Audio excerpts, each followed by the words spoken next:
Well, hello, amazing parents, and welcome to another exciting episode of Graceful Parenting, the program where we talk about what the Bible really says about parenting. I'm Amy Hayes, your host and guide, and the author of the recently published book, Graceful Parenting. And we're going through the book chapter by chapter, and I'm expounding on what's in the book. So if you don't have a copy of that, you can grab your copy through the QR code or the website listed there on the screen. And there's also a workbook that goes along with it. So last week we were in chapter 6 and we looked at the spiritual state of children, what Jesus says about their spiritual state. And we roasted a massive sacred cow. And that is the notion that children are born sinful and or are driven by their sin nature. And we saw that not only is this not true, but that children actually have a very strong connection to the spiritual realm. And I shared the story of my granddaughter when she was 2 weeks old and how she responded with every fiber of her being when I mentioned the name of Jesus.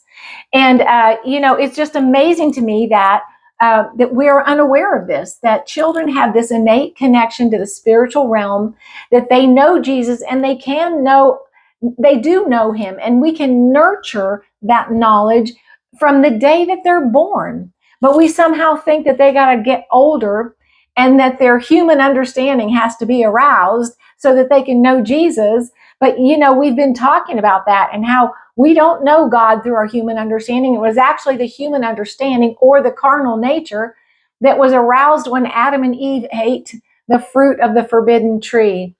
And so if you haven't seen those episodes, go back and watch them or get the book and read it, because we're way, way past that. And if you don't have that foundation, some of this isn't going to, you're going to push back on it. And I don't want that to happen. So anyway, but today we're going to segue from the spiritual state of children into the cognitive state, because the cognitive state that a small children are in is a big reason why they have this strong connection to the spiritual realm. So we're going to talk a little bit about brain development. It's not going to be anything PhD level.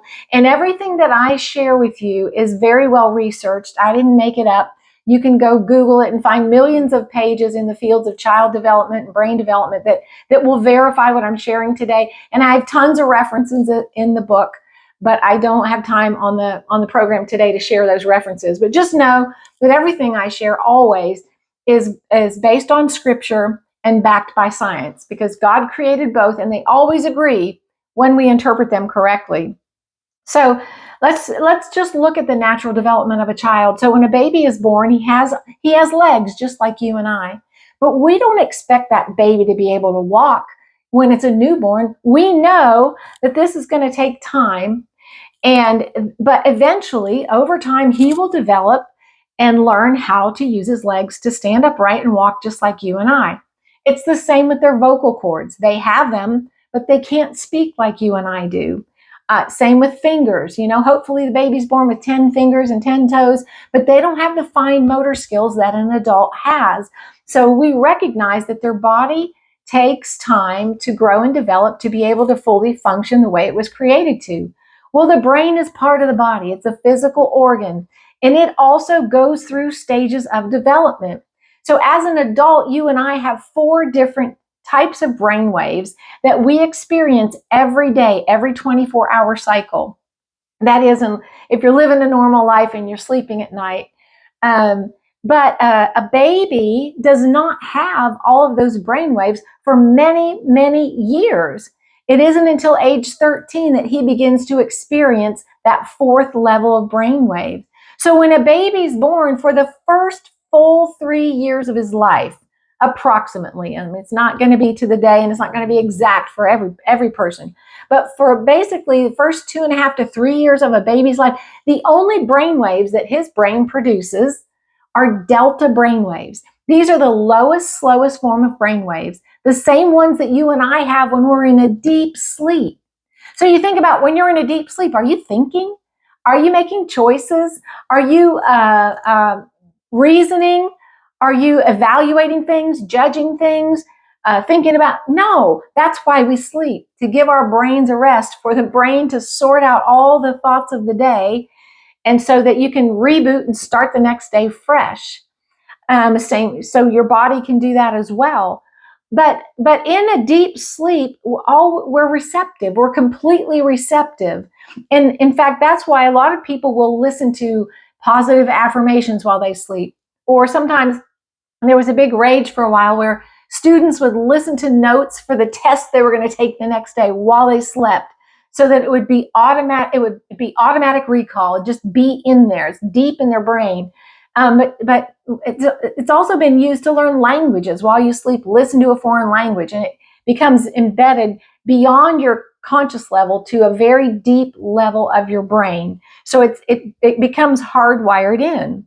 So in this state, children are in this state for 3 years. And one expert put it this way. He said it's as if they're asleep with their eyes open. So their eyes are open, but their brain is not. It's in an unconscious state. If you think about it, this is why most of us don't have any conscious memory before age 3, because we weren't conscious. We were in a dreamlike state where we were not thinking, and we were simply receiving information. And God designed children this way for a reason. We're going to see this in just a minute. So everything goes in as fact. They don't have the ability to evaluate, judge, or decide whether they're going to believe something or not.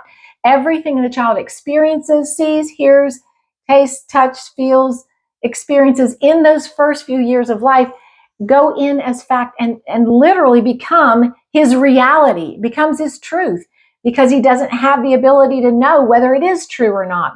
So this is the way life is basically what those first 3 years of life tell a child.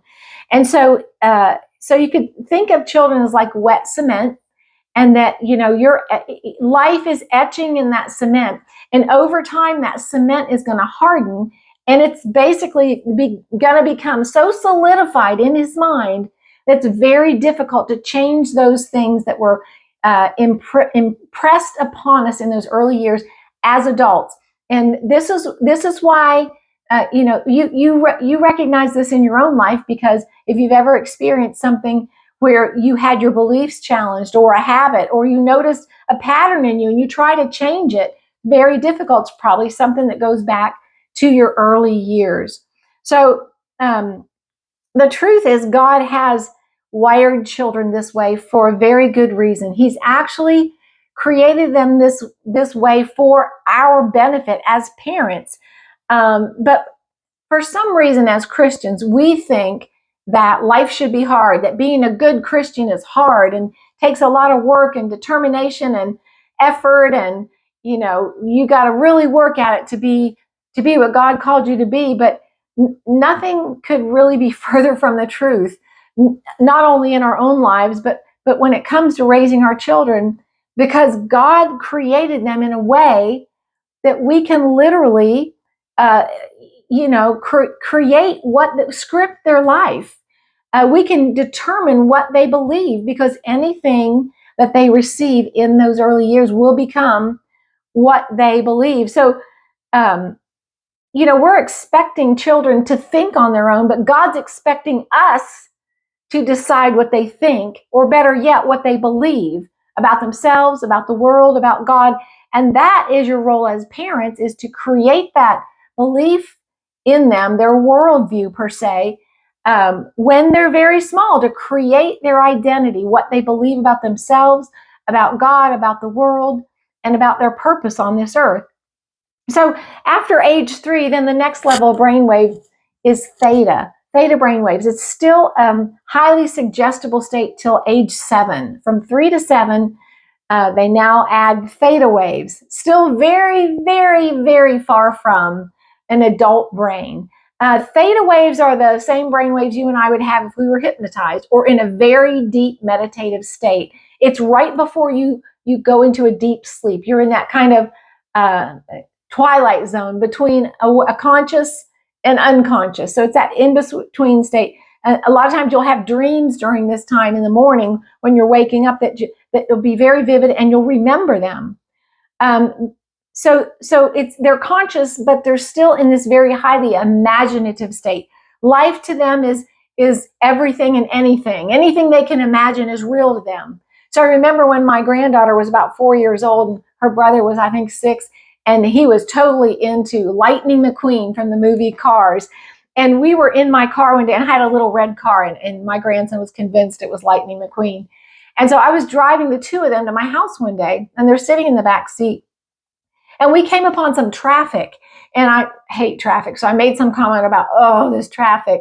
And my granddaughter pipes up from the back seat and says, well, Grandma, you can just drive over all the cars just like Lightning does. And to her, that was completely possible because she'd seen it in a movie. And, we have to be really careful what we let our kids watch because they don't know the difference between fact and fiction. I remember when I was about 7 years old, we would always watch cartoons in the morning on Saturday morning. And I remember one Saturday morning, I was standing in front of the TV watching Bugs Bunny Roadrunner, the good old days, real cartoons. And all of a sudden, I had this thought. I've never thought of it before, but I was about at that age, and about 7 or 8. And I thought to myself, I wonder if this is real. And it was just such this like epiphany, like, oh, well, I don't know. And I started having this conversation with myself, and I thought, well, some shows are animated. That's when I first started realizing that some shows were animated and others, were acted out by real people. And I thought, well, maybe the animated ones are just made up and the ones with real people are real.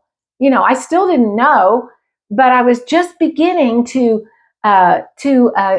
examine the idea that, or entertain the idea that some of these things that are on TV might not actually be real. Well, we know most of them aren't now, but at the time as a child, I didn't know that. So it isn't until age 13 when a child has full function of his brain. So between 7 and 13, there's the alpha waves, which are highly creative state.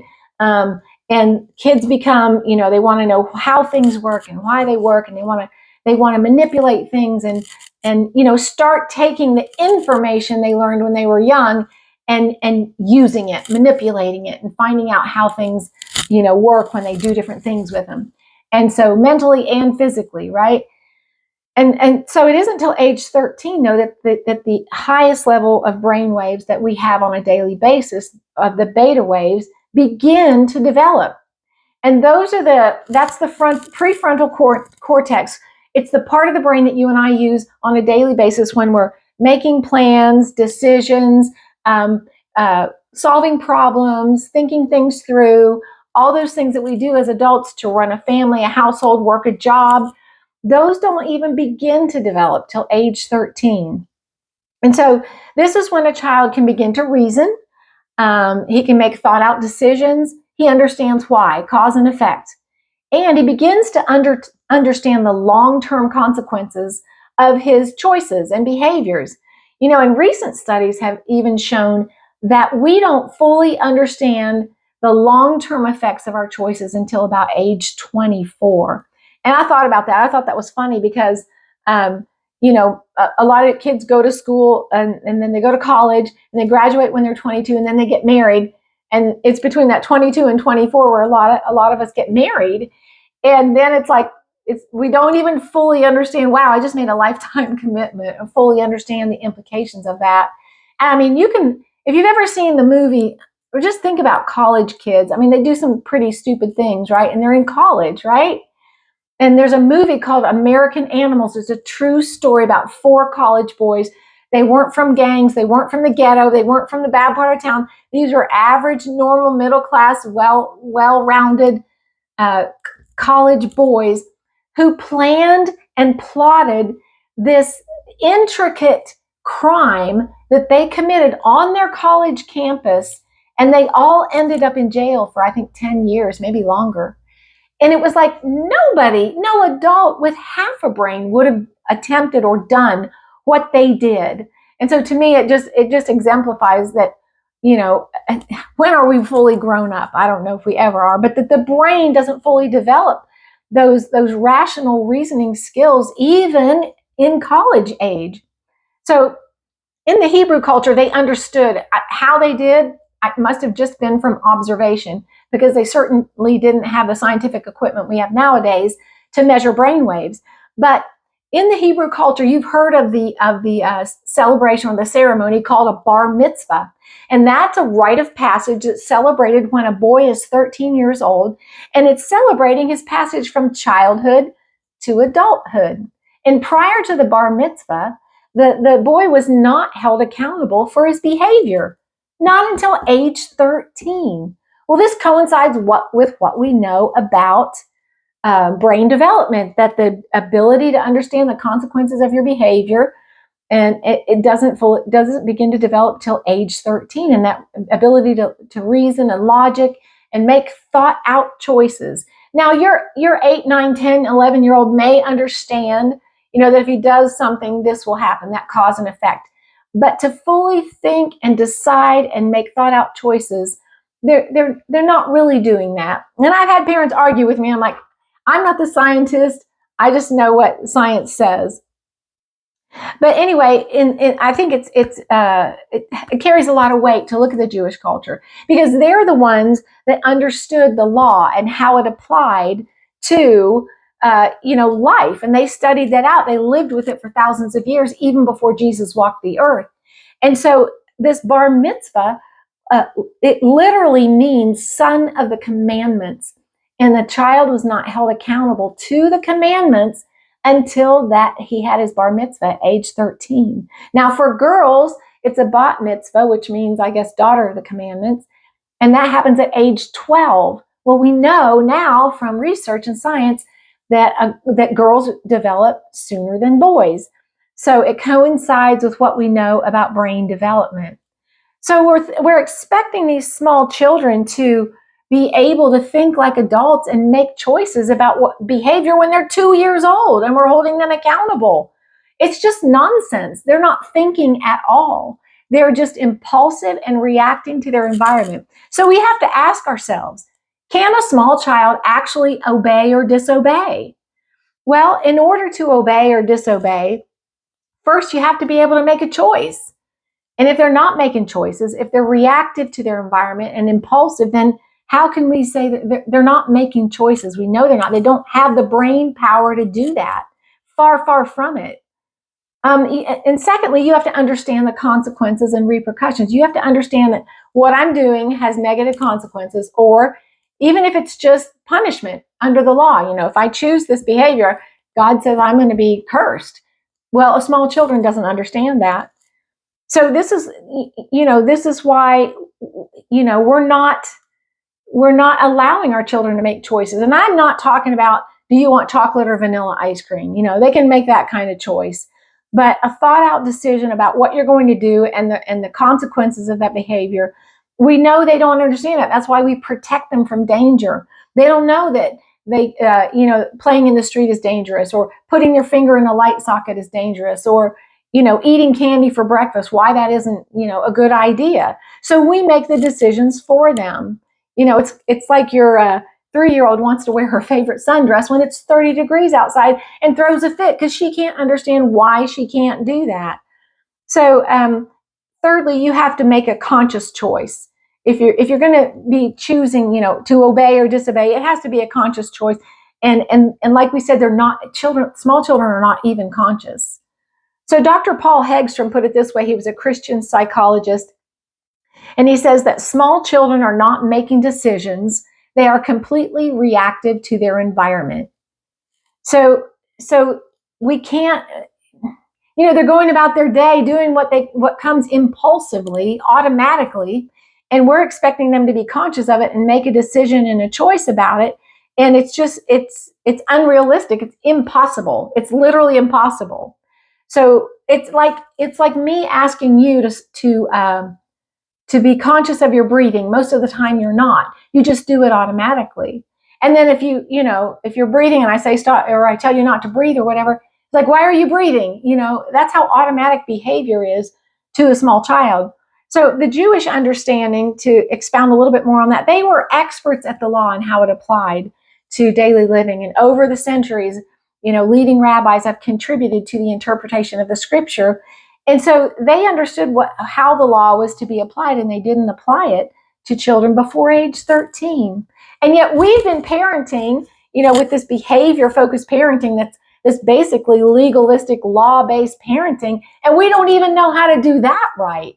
We're holding small children accountable to the law, to this behavior pattern, model of behavior, and we don't even apply the law appropriately to our children.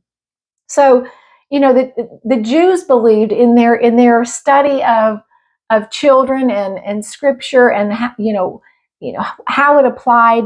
They believed that a child was free from sin, that they didn't even have the ability to sin because they had no knowledge of good and evil. So they couldn't choose good or evil because they didn't understand the difference between them.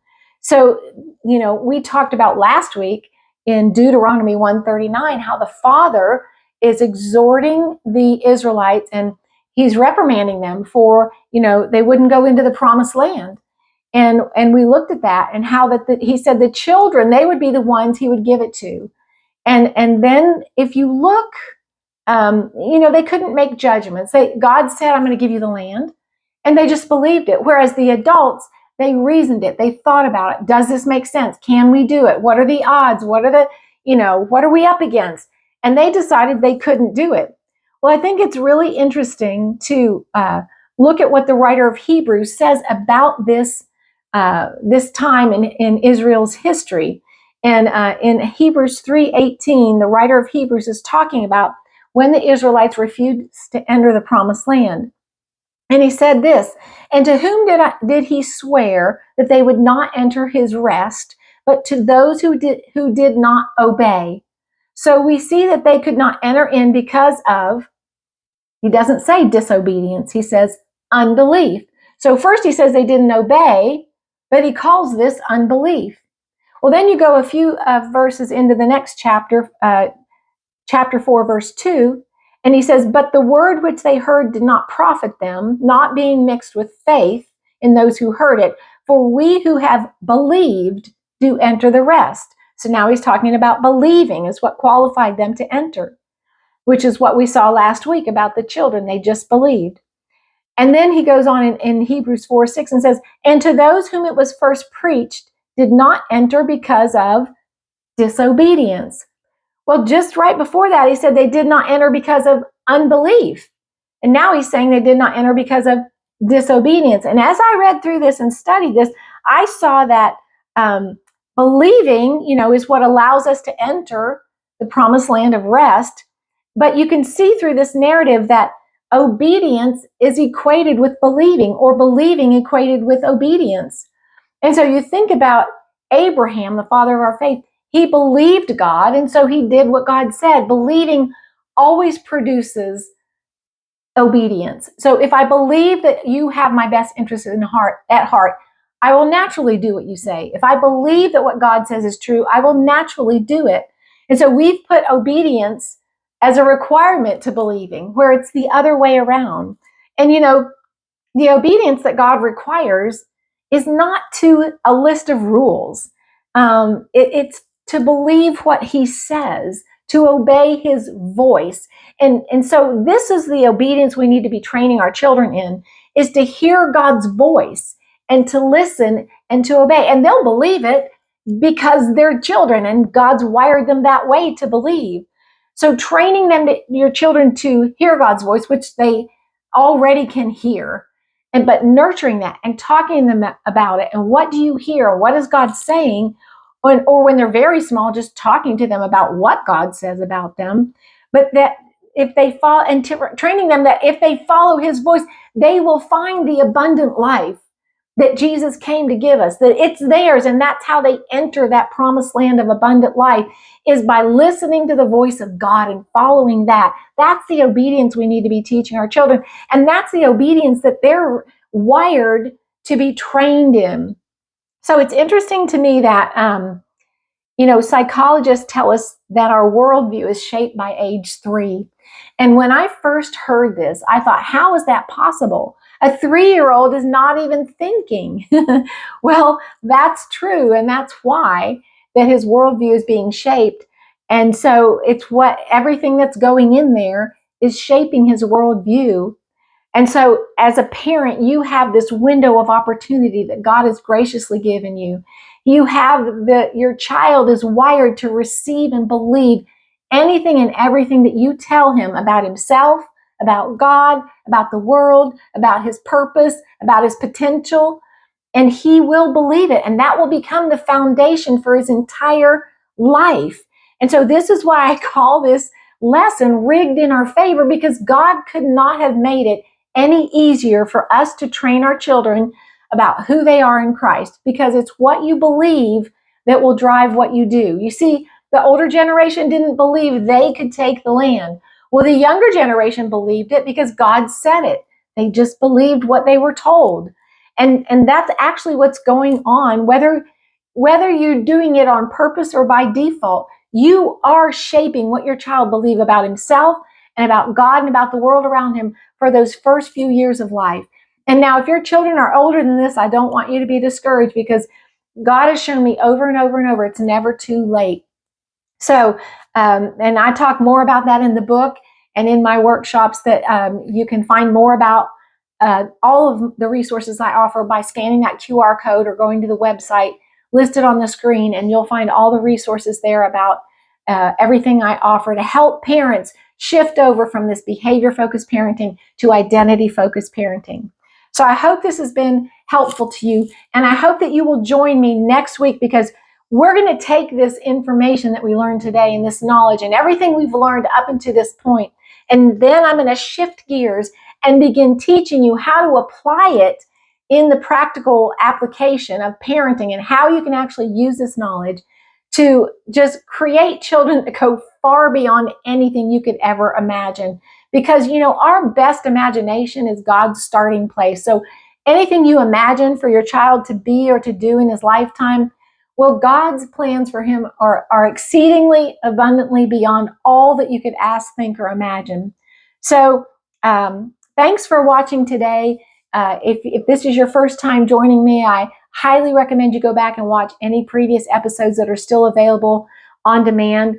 And also grab a friend and do this study with them. The workbook is now available. You can find both the book and the workbook on Amazon and get those and work through it with a group that you belong to or a couple of friends, so that you guys can link arms and walk this out together, because it's not easy to do this alone. The old way of parenting has been imprinted on us from our upbringing, from the world, and from everything we've experienced. So thanks again for watching today. I hope this has been helpful. Until next week, take care and God bless.